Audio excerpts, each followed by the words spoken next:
जैसे कि कुछ टाइम पहले आपने नोटिस किया होगा मेरे बालों की कंडीशन, मैंने आपको बताया था कि बेबी जो हेयर है ये मेरे बढ़ रहे, मतलब आ रहे हैं, छोटे छोटे हो रहे हैं। तो अब आप मेरे बालों को देखिए, जो मैंने आपको दिखाए थे ना, ये देखिए, ये जो बाल है ना, ये अब थोड़े थोड़े बड़े होने लगे हैं। और वो चलो कैसे हो, चलो चलते हैं कुछ नया सा करने। बच्चों, मेरे पास ढेर सारे कमेंट्स यही आ रहे हैं कि जब भी हम बालों में कंघा करते हैं तो हाथों में ढेर सारे बाल दिखते हैं। जब हम हेड वॉश करते हैं बाथरूम में ढेर सारे बाल हमारे गिर जाते हैं। इसकी वजह से शैम्पू करने में हमें डर लगता है। अब ये शैम्पू करने से डर लगता है तो हम मसाज कैसे करें? आज इस प्रॉब्लम को ख़त्म ही कर देते हैं। लेकिन शर्त ये है कि जो जो मैं आपको ट्रिक्स देती हूँ उनको फॉलो ज़रूर कीजिए। बच्चों, आपने ये तो बचपन से सुना होगा, 1 और 1 11 हो जाते हैं। तो बस हमें 11 बनना है। तो 11 कैसे बनेंगे, इसके लिए आपको पूरा वीडियो देखना होगा। बच्चों, इस मजेदार सी रेमेडी को बनाने के लिए मुझे पहला इंग्रेडिएंट चाहिए मीठा नीम। मीठा नीम फ्री में ही मिल जाता है, घर में पौधा लगा लो, बहुत बढ़िया मीठा नीम आपको आराम से मिल जाएगा। मीठा नीम आपने देखा ही होगा साउथ में कितना ज़्यादा यूज होता है खाने में। वहाँ के लोगों के बालों का राज ही यही है। कड़ी पत्ते से बाल काले, घने, शाइनी व मजबूत होते हैं। आपके यहाँ आसानी से मिल जाता है तो इसे सुखाकर पाउडर भी बना सकते हो। जब मन करे इसे यूज करो। जो भी आप तड़का वगैरह लगाते हो, पोहे, उपमा जो भी बनाते हो, चावल बनाते हो, आप मीठा नीम यूज कीजिए। और तो और जब कभी मन करे कुछ पत्ते सुबह चबा लिया कीजिए, बहुत टेस्टी होता है। मुझे कमेंट करके बच्चों ये जरूर बताइए कि इस वक्त आपके बालों में कौन सी प्रॉब्लम है और उसके लिए आप कौन सा ऑयल यूज कर रहे हो। यहाँ मैं गमले से तोड़कर लाई हूँ कुछ पत्तियाँ, करीब करीब 25 से 30 पत्तियाँ हैं, जिसे मैंने अच्छे से वॉश कर लिया। वॉश करने के बाद मैं इसका डंठल भी यूज कर रही हूँ। घर की बहुत सारी चीजें मैं यूज करती हूँ। ये देखिए ना, प्याज भी मैंने पहले यूज करके आपको बताया था। रोजमेरी एसेंशियल ऑयल और प्याज का बहुत बढ़िया यूज था, जो मैंने DIY बनाया था आपके बालों के लिए। बहुत ही अमेजिंग रिजल्ट देता है। तो आपको जो सूट करे या जो अवेलेबल हो आप यूज करो। जैसे कहते हैं ना बच्चों के 1 और 1 11 होते हैं, बस वही आपको इफेक्ट देगा। एक आप ऑयल यूज करो,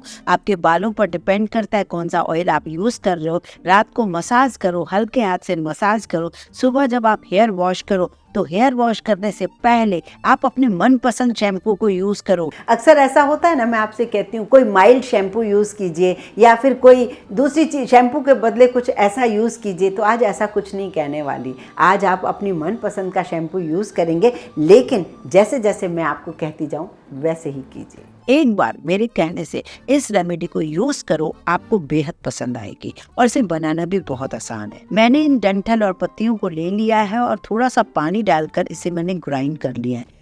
और हाँ बच्चों, इस शैम्पू बनाने से पहले अगर आप चैनल पर नए आए हो, अभी तक सब्सक्राइब नहीं किया तो प्लीज़ उसे सब्सक्राइब कर दीजिए। ग्राइंड करने के बाद मैं यहाँ पर 1 पत्ती एलोवेरा की भी तोड़ के आई हूँ। एलोवेरा का जेल तो हमारे पास होता ही है, लेकिन घरों में एलोवेरा का पौधा भी होता है। तो आप एक ताजी पत्ती ले लीजिए और बहुत बढ़िया, नहीं तो फिर जेल भी ले सकते हो। पर यहाँ पर क्या है, फ्री में हमारा काम हो रहा है, दोनों ही हमें पौधों में मिल जाती है चीजें। तो यहाँ पर मैंने एलोवेरा की 1 पत्ती ली है, उसे भी वॉश करके बिना छीले मैंने सारी पत्ती को ग्राइंड कर लिया है इसी के साथ। अब ये दोनों का जो मिश्रण बन गया है, इसे हम छान लेते हैं। कपड़े से छान लो या किसी छन्नी से छान लो। सोने से भी ज्यादा महंगा है और घर में ही बन जाता है, फ्री में बन जाता है, बिना मेहनत के बन जाता है। अब आपको करना क्या है, जब भी हम कंघा करते हैं तो हमें कम से कम अपने लिए ये वुड वाला कंघा ही यूज करना चाहिए। वुड भी कौन सा पता है? नीम का वुड।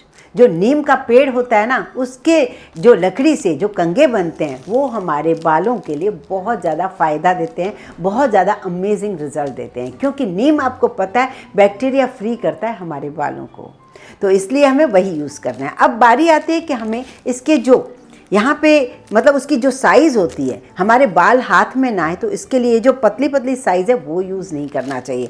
हमें कैसा यूज़ करना चाहिए? ऐसा मोटे दांत वाला, जिससे हमारे बाल उलझे ही ना। जब उलझेंगे नहीं तो टूटेंगे कैसे? इससे 2 फायदे हैं, पता है। उससे फ़ायदा ये है कि हमारे जो स्कैल्प का ब्लड सर्कुलेशन बढ़ता है और हम इस कंघे को करने के बाद हमारे बाल उलझते नहीं हैं।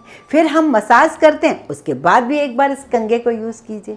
और जब आप शैम्पू करने जा रहे हैं तब भी एक बार आप कंघे को यूज़ कर लीजिए। शैम्पू के बाद भी जब बाल थोड़े सूखने लगे तब भी आप इस कंघे को पहले यूज़ करें। मजा ले कि आपके बाल टूटें। करके देखिए बच्चों, ज़रूर। एक और खुशखबरी आपके साथ शेयर करने वाली हूँ, पता है वो ये कि आप यदि हमारे ऑयल को खरीदते हो, जैसे कि मैंने आपके लिए 3 टाइप के ऑयल बनाए हैं। अनियन के साथ मैंने बनाया हेयर लॉस ऑयल। अगर आपको हेयर की बहुत ज़्यादा प्रॉब्लम है, हेयर लॉस से आप डर गए हो, तो आप उस ऑयल को यूज़ कीजिए। अगर आप बहुत छोटी उम्र के हो और देख रहे हो कि बाल बिल्कुल सफ़ेद होने जा रहे हैं, अभी कलर यूज़ मत कीजिए, इससे पहले आप भृंगराज हेयर रिपेयर ऑयल यूज़ कीजिए, क्योंकि ये जो आपके बालों को, हेयर लॉस को भी कम करेगा, लेकिन ज़्यादा आपके बालों को रिपेयर करेगा, सफ़ेद होने से बचा देगा। जो दूसरे नंबर का ऑयल है, जो कि आपको कुदरत से बहुत बढ़िया आपके हेयर हैं, कोई प्रॉब्लम है ही नहीं, छोटी मोटी प्रॉब्लम है तो आप चंपी ऑयल यूज़ कीजिए। ऑयल यूज़ करेंगे ना तो उसके बाद आपको गजब का रिजल्ट मिलेगा। उस ऑयल को कैसे मंगाना है ये तो आप सभी जान गए हो, ज़्यादा जानकारी आपको डिस्क्रिप्शन बॉक्स में मिल जाएगी। एक और खुशखबरी ये है कि आप यदि कॉम्बो ऑयल खरीदते हैं तो आपको ये कंघा बिल्कुल फ्री में मिलेगा। ये नीम की लकड़ी से बना हुआ है और ये मोटे दांतों वाला है, और ये हमने बनवाना शुरू किए हैं क्योंकि मुझे पता था ये हमारे बालों के लिए बहुत अच्छा कंघा है। तो अब ये सारी बातें तो हो गई, अब हमारी एक और एक 11 कैसे हो बात। तो उसके लिए जैसे कि रात को अगर आपने कंघा किया, उसके बाद आपने ऑयल यूज़ किया, ऑयल यूज़ करके रिलैक्स होकर सो गए, और सुबह आप इस शैम्पू को यूज़ कीजिए। इसी मिश्रण के अंदर हम अपने मनपसंद जो भी शैम्पू यूज करते हैं वो आप डाल दीजिए। अब आप इसको जब आप ढाक करोगे ना, मिक्स करोगे, बढ़िया सा शैम्पू आपका तैयार हो गया। जो बाथरूम में हमारे कई सारे बाल हमारे टूटते हैं, गिरते हैं, उलझते हैं, जो हम कंघा करते हैं, उलझते रहते हैं, बाल टूटते रहते हैं, वो सारी प्रॉब्लम खत्म हो गई। मतलब थोड़े बाल गिरना तो समझ में आता है, लेकिन बहुत ज्यादा जब हाथों में बाल आते हैं तो बहुत अंदर से मन दुखी होता है, ऐसे लगता है ये क्या हो गया। तो ये सारी प्रॉब्लम खत्म होगी आपकी। तो इस तरीके से ये DIY बनकर तैयार हो गया है। इसे कोई मेहनत नहीं करनी है, बस मिक्सी में पीसना है। और हाँ, इसे एक बार लगाएं, दूसरी बार हफ्ते में लगाएं, तीसरे हफ्ते में भी लगाएं। जब आप 3 बार लगा लेंगे ना तो गजब का रिजल्ट है। ये बहुत ही बढ़िया DIY है और मुझे पता है आप शेयर भी जरूर करोगे फ्रेंड्स और फैमिली को।